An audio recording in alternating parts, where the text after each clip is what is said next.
Next हम लोग physiology में देखेंगे very important topic blood clotting. Blood clotting अपने आप में एक इम्पॉर्टेंट टॉपिक क्यों है?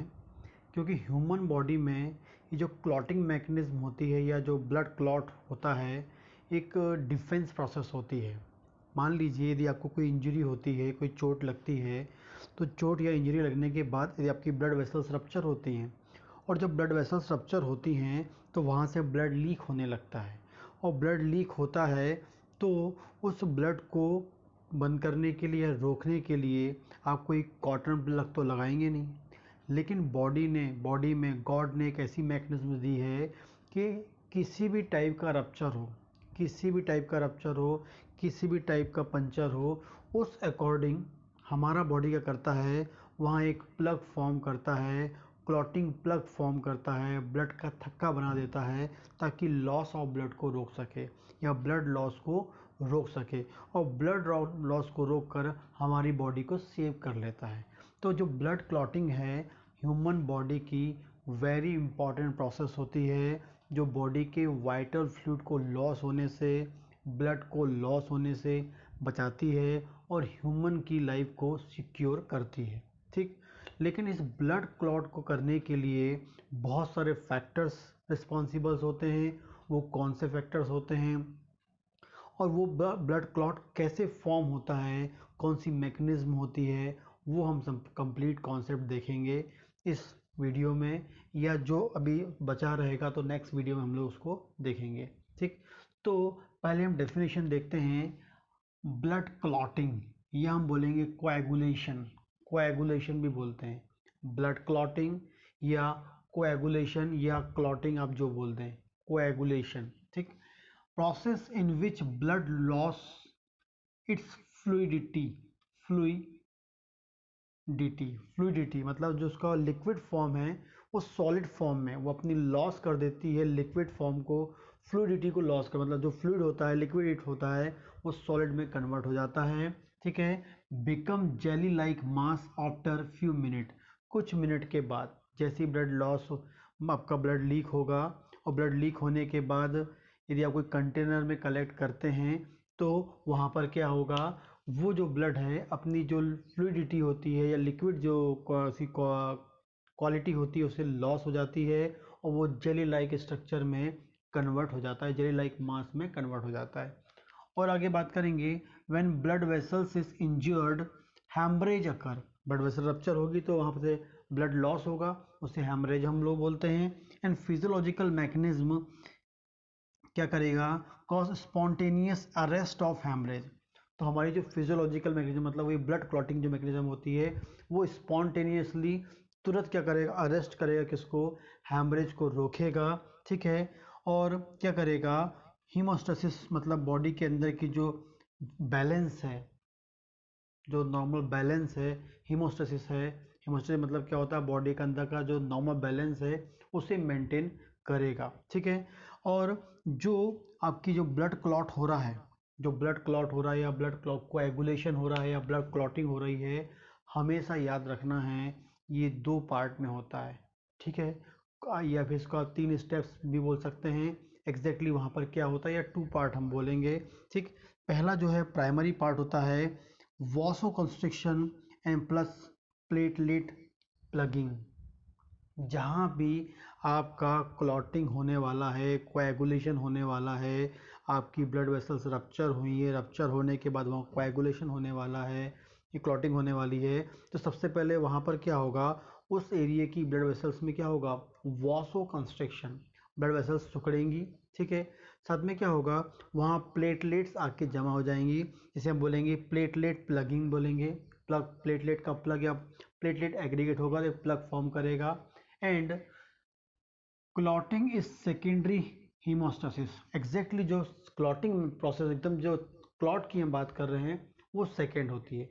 जब भी क्लॉटिंग प्रोसेस होगी, यही क्लॉट जमेगा तो क्लॉट सेकेंडरी होता है, सेकेंडरी पार्ट होता है, लेकिन उससे पहले उस एरिया में क्या होगा, वासो कंस्ट्रिक्शन होगा एंड प्लेटलेट प्लगिंग होगा। ये इंपॉर्टेंट गवर्नमेंट जॉब में क्वेश्चन आता है कि भाई जो आपका जो क्लॉटिंग प्रोसेस होती है उसमें जो है, जो क्लॉटिंग है एग्जैक्टली सेकेंडरी पार्ट होता है, प्राइमरी पार्ट होता है वासोकंस्ट्रिक्शन, एंड दूसरा उसमें ये आपको मिलेगा प्लेटलेट प्लगिंग, एंड सेकेंड जो पार्ट होता है होमोस्टेसिस के लिए या बॉडी के मैकेनिज्म को नॉर्मल करने के लिए क्लॉटिंग, ठीक है ना।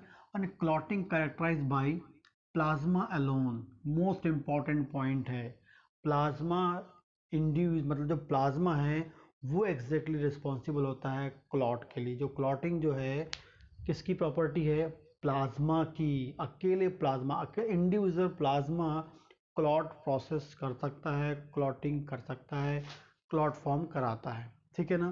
तो क्लॉटिंग कैरेक्टर्स जो होता है प्लाज्मा अकेला का होता है, प्लाज्मा का आपको पता होना चाहिए, ब्लड का नहीं है, प्लाज्मा का है, ठीक, गवर्नमेंट जॉब में आता है। क्लॉटिंग फैक्टर्स हम लोग देखते हैं, क्लॉटिंग फैक्टर्स कौन कौन से होते हैं, टोटल 13 फैक्टर्स होते हैं, पहले तो आपको पता होना चाहिए।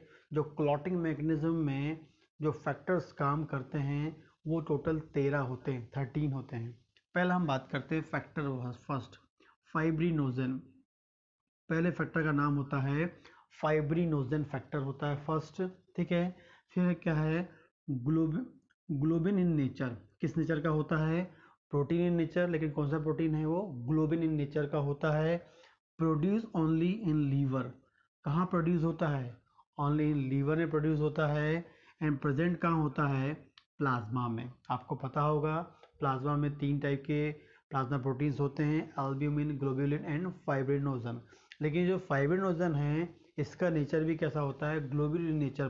Fibrinogen part of plasma protein है, प्लाज्मा प्रोटीन का एक पार्ट है या एक टाइप है, लेकिन जो उसकी प्रॉपर्टी होती है वो ग्लोबिन इन नेचर की होती है। मैं ये 3 पॉइंट आपको इसलिए बता रहा हूँ क्योंकि गवर्नमेंट जॉब में यहाँ से क्वेश्चन आता है। तो फाइब्रिनोजन पहला फैक्टर है जो ग्लोबिन नेचर का होता है, लीवर से प्रोड्यूस होता है एंड प्लाज्मा में प्रेजेंट होता है, ठीक। नेक्स्ट बात करेंगे फैक्टर सेकेंड, उसका नाम है प्रोथॉम्बिन। फैक्टर सेकेंड का नाम है प्रोथॉम्बिन। प्रोथॉम्बिन फैक्टर होता है, ये भी प्रोटीन इन नेचर का होता है। कैसे नेचर का होता है, प्रोटीन इन नेचर का होता है, ये भी प्लाज्मा में प्रेजेंट होता है। प्रोडक्शन फ्रॉम, या कहाँ से प्रोड्यूस होता है, ये भी लीवर से प्रोड्यूस होता है। विटामिन के असेंशियल फॉर फॉर्मेशन, नया पॉइंट आ गया, प्रोथॉम्बिन को फॉर्म करने के लिए या बॉडी में जहाँ भी प्रोथॉम्बिन फॉर्म होगा उसके लिए क्या चाहिए, विटामिन के असेंशियल, बहुत अधिक, मतलब विटामिन के बिना कभी प्रोथॉम्बिन नहीं बनता है। तो असेंशियल एलिमेंट है, असेंशियल विटामिन है, विटामिन के, जो होता है प्रोथॉम्बिन के फॉर्मेशन के लिए, जो लीवर से फॉर्म होता है एंड कन्वर्टेड इनटू थ्रोम्बिन, जो आगे चल के क्लॉटिंग प्रोसेस में प्रोथॉम्बिन से थ्रोम्बिन में कन्वर्ट होता है। कैसे, प्रोथॉम्बिन से थ्रोम्बिन में कन्वर्ट होता है। इसके फॉर्मेशन के लिए विटामिन के चाहिए, ये प्रोटीन नेचर का होता है, प्लाज्मा में प्रेजेंट होता है एंड लीवर से फॉर्म होता है। ये आपको पॉइंट पता होना चाहिए। आगे बात करेंगे फैक्टर 3, इसका नाम होता है थ्रोम्बोप्लास्टिन। इसका नाम होता है थ्रोम्बोप्लास्टिन, थ्रोम्बोप्लास्टिन बोलते हैं। और थ्रोम्बोप्लास्टिन के 2 सोर्स होते हैं, ठीक है। एक होता है इंट्रेंसिक प्रोसेस और एक होता है एक्सट्रेंसिक, ठीक है। तो आपने अभी आगे अपन लोग देखेंगे क्लॉटिंग मैकेनिज्म भी 2 टाइप की होती है, इंट्रेंसिक एंड एक्सट्रेंसिक। उसके बेस पे बोला गया है intrinsic process in plasma and intrinsic in इंज्यूर्ड, sorry extrinsic in इंज्यूर्ड tissue. जो थ्रोम्बोप्लास्टिन है, ठीक है, वो इंट्रेंसिक भी होता है, कब होगा, जब वो प्लाज्मा में फॉर्म होगा या प्लाज्मा में फॉर्म हो रहा है। या एक्सट्रेंसिक जो होगा वो क्या होगा, उसे जो एक्सट्रेंसिक थर्मोप्लास्टिक तब बोलेंगे जब ये इंजर्ड टिश्यू में होगा। मतलब जब टिश्यू इंजर्ड होता है और वहाँ पर जो क्लॉटिंग प्रोसेस हो रही है या वहाँ पर जो थर्मोप्लास्टिन है वो कौन सा है, एक्सट्रेंसिक है। और जो ब्लड प्लाज्मा में है वो कौन सा है, इंट्रेंसिक है। ये आपको पता होना चाहिए। फैक्टर नंबर 4, फैक्टर नंबर 4 है कैल्शियम। कैल्शियम जो होता है इंपॉर्टेंट मॉलिक्यूल है, इंपॉर्टेंट मिनरल है बॉडी के लिए, वेरी वेरी इंपॉर्टेंट होता है, डिपेंडेंट होता है विटामिन डी। विटामिन डी होगा तो कैल्शियम एब्जॉर्ब होगा। एंड जो कैल्शियम है को फैक्टर वर्क करता है एज अ को factor clotting mechanism. Clotting mechanism में क्या करेगा, को फैक्टर, सपोर्टिव फैक्टर के रूप में वर्क करता है, ठीक है। पांचवा हम लोग देखेंगे 5th नंबर का labile factor. Labile factor present in plasma. Labile factor present in plasma, ठीक है। तो टोटल हमने 5 देख लिए, fibrinogen, prothrombin, thromboplastin, calcium, labile factor. Next देखेंगे 6वें नंबर का एसिलरीन फैक्टर। एसिलरीन फैक्टर होता है, ठीक, कुछ बुक्स में दिया है कि ये डिस्कवर नहीं है, लेकिन कौन सा फैक्टर है ये? एसिलरीन फैक्टर है, ACCELERIN, एसिलरीन फैक्टर, ठीक है। नेक्स्ट हम देखेंगे 7 नंबर का फैक्टर है। 7 नंबर का जो फैक्टर हम लोग देखेंगे वो कौन सा है? Stable factor. स्टेबल फैक्टर या प्रो कन्वर्टिन फैक्टर बोलेंगे, या एग्जैक्टली जो फेमस नाम है स्टेबल फैक्टर। 7 नंबर का जो है stable factor present in plasma, plasma present होता है। Not used in clotting, important point याद करना है, ऐसा कौन सा फैक्टर है जो क्लॉटिंग में यूज नहीं हो? क्लॉटिंग फैक्टर्स हैं लेकिन क्लॉटिंग में यूज नहीं होता है, वो है stable factor. And accelerate tissue thromboplastin formation. जो टिश्यू थ्रोम्बोप्लास्टिन होता है, जो मैंने आपको बताया फैक्टर नंबर 3, फैक्टर नंबर 3 मतलब टिश्यू थ्रोम्बोप्लास्टिन जो है उसके प्रोडक्शन को, उसके फॉर्मेशन को एक्सेलरेट करता है, बढ़ाता है। इंपॉर्टेंट पॉइंट याद रखना है, स्टेबल फैक्टर डायरेक्टली क्लॉटिंग में वर्क नहीं करता, not used in clotting process, but ये क्या होता है, जो आपका टिश्यू थ्रोम्बोप्लास्टिन, टिश्यू याद रखना, टिश्यू थ्रोम्बोप्लास्टिन के फॉर्मेशन को एक्सेलरेट करता है, बढ़ाता है, ठीक है। फैक्टर नंबर 8 की बात करेंगे, एंटी हीमोफिलिक फैक्टर। इसका नाम है anti haemophilic factor, association with fibrinogen, help in formation of intrinsic thromboplastin. Most important point आ गया, एंटी हीमोफिलिक फैक्टर। 8 नंबर का जो फैक्टर है उसका नाम है एंटी हीमोफिलिक फैक्टर। ये एसोसिएशन विथ किसके साथ एसोसिएट होता है? ये फाइब्रिनोजन के साथ एसोसिएट होता है। And help in formation of intrinsic thromboplastin. क्या है? Formation of intrinsic thromboplastin, formation of intrinsic. अभी हमने यहाँ बात किया था टिश्यू, टिश्यू एग्जैक्टली क्या है आपका? एक्सटेंसिक। तो एक्सटेंसिक थ्रोम्बोप्लास्टिन के लिए कौन था? स्टेबल फैक्टर था। एंड इंट्रिंसिक थ्रोम्बोप्लास्टिन मतलब जो प्लाज्मा वाली हमने बात की थी उसके लिए कौन रिस्पॉन्सिबल है? फैक्टर नंबर 8, जिसे हम बोलेंगे anti haemophilic factor. Anti haemophilic factor government job में कई बार आया है। एंटी हीमोफिलिक फैक्टर जो है वो कौन सा नंबर फैक्टर है? 8 नंबर का है।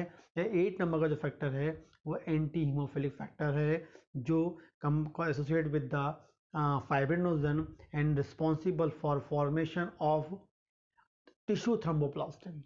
टिश्यू थ्रोम्बोप्लास्टिन के फॉर्मेशन के लिए रिस्पॉन्सिबल होता है। आगे बात करेंगे फैक्टर नंबर 9। फैक्टर नंबर 9 है, इसे क्रिसमस फैक्टर भी बोलते हैं या प्लेटलेट को फैक्टर सेकेंड।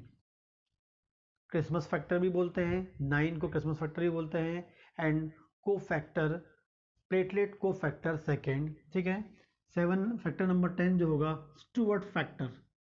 स्टुअर्ट फैक्टर जो है 10 नंबर का है, वो कौन सा है? Stuart factor. 11 जो है plasma thromboplastin antecedent. Plasma thromboplastin antecedent, plasma thromboplastin antecedent 11 number का है। 12 नंबर का है हैगमैन फैक्टर या surface factor. Hageman factor HAGEMAN, Hageman factor या सरफेस फैक्टर बहुत बार गवर्नमेंट जॉब में आता है। 12वें नंबर फैक्टर हैगमैन फैक्टर होता है। और लास्ट है 13 जो है फिब्रिन या फाइब्रिन, जो आप प्रोनाउंस करना चाहते हैं, फाइब्रिन स्टेबलाइजिंग फैक्टर या फिब्रिन स्टेबलाइजिंग फैक्टर या फाइब्रिन स्टेबलाइजिंग फैक्टर जो होता है 13 होता है। टोटल 13 फैक्टर्स होते हैं जो आपको एकदम टिप ऑफ टंग होने चाहिए। गवर्नमेंट जॉब में भी इससे आ सकता है, लेकिन जैसे हैगमैन फैक्टर है वो कॉमनली सरफेस फैक्टर कंफ्यूज करने में आपको आ सकता है, सिनोनिम के फॉर्म में आ सकता है। क्रिसमस फैक्टर और प्लेटलेट को फैक्टर सेकेंड ये आपको आ सकता है, ठीक है। इसके अलावा स्टेबल फैक्टर आपको पता होना चाहिए, ये इंपॉर्टेंट फैक्टर्स होते हैं। एंटी हीमोफिलिक फैक्टर बहुत कॉमनली एग्जाम में आता है, ये आपको पता। टोटल 13 फैक्टर्स हैं जो आपको बिल्कुल टिप ऑफ टंग होना चाहिए।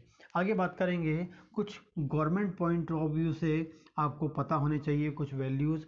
यदि हम बात करेंगे normal clotting time 4 to 9 minute, normal clotting time, normal clotting time जो है clotting time, normal clotting time जो है 4 to 9 मिनट कंप्लीट जो होती है क्लॉटिंग प्रोसेस जो होती है 4 से 9 मिनट की होती है। नॉर्मल ब्लीडिंग टाइम 2 से 5 मिनट की होती है, 2 से 5 minutes. Prothrombin time 11 to 16 second, 11 से 16 सेकेंड का होता है। एंड थ्रोम्बिन टाइम 11 से 15 सेकेंड होता है। प्रोथ्रोम्बिन टाइम 11 से 16 सेकेंड, थ्रोम्बिन टाइम 11 से 15 सेकेंड। यदि हम ब्लीडिंग टाइम की बात करेंगे 2 से 5 मिनट होता है। एंड नॉर्मल क्लॉटिंग टाइम जो होता है 4 to 9 मिनट होता है। क्लॉटिंग जो प्रोसेस होती है 4 से 9 मिनट लगते हैं हमें। ब्लीडिंग जो होती है वो होती है 2 से 5 minute. Prothrombin time 11 to 16 second and thrombin time 11 to 15 second. ये आपको गवर्नमेंट जॉब में आ सकता है, बिल्कुल आपको पता होना चाहिए। ठीक, तो ये है क्लॉटिंग प्रोसेस का फर्स्ट वीडियो जिसमें हम लोगों ने देखा है क्लॉटिंग फैक्टर्स क्या होते हैं, डेफिनेशन हमने देखा एंड कुछ इम्पॉर्टेंट वैल्यूज़ देखी bleeding time, clotting time, prothrombin time और आपका थ्रोम्बिन टाइम की। ठीक।